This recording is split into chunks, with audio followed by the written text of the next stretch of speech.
સ્થાનિક સ્વરાજ્યની ચૂંટણીઓને અનુલક્ષીને આંકલાવ ખાતે નાયબ મુખ્યમંત્રી હર્ષભાઈ સંઘવીની હાજરીમાં ભવ્ય જાહેર સભાનું આયોજન કરવામાં આવ્યું હતું।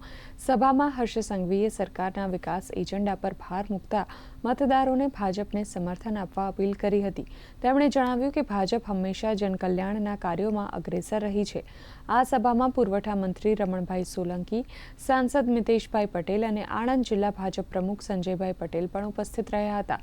કાર્યકરોમાં જોવા મળેલા ભારે ઉત્સાહથી આંકલાવમાં ભાજપના પક્ષમાં મજબૂત વાતાવરણ જોવા મળી રહ્યું છે। તો અગાઉ હર્ષ સંઘવીએ કમલમ ખાતે પ્રબુદ્ધ નાગરિકોને સંબોધી ભાજપના વિજયનો વિશ્વાસ વ્યક્ત કર્યો હતો। આ પ્રસંગે સાંસદ મિતેશ પટેલ અને સ્થાનિક ધારાસભ્યો સહિતના મોટી સંખ્યામાં કાર્યકરો ઉપસ્થિત રહ્યા હતા। તો આણંદમાં સામરખા ખાતે સભા સંબોધિત કરી હતી। તમે સૌ લોકો 10% થી વધારે બેઠકોમાં વિજય પ્રાપ્ત કરી છે, તેનો આભાર માનવા હું આજે અહીંયા આવ્યો છું।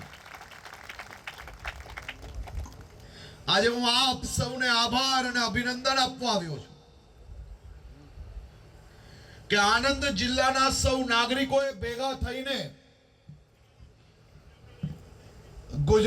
ગુજરાતના નાગરિકોના હિતમાં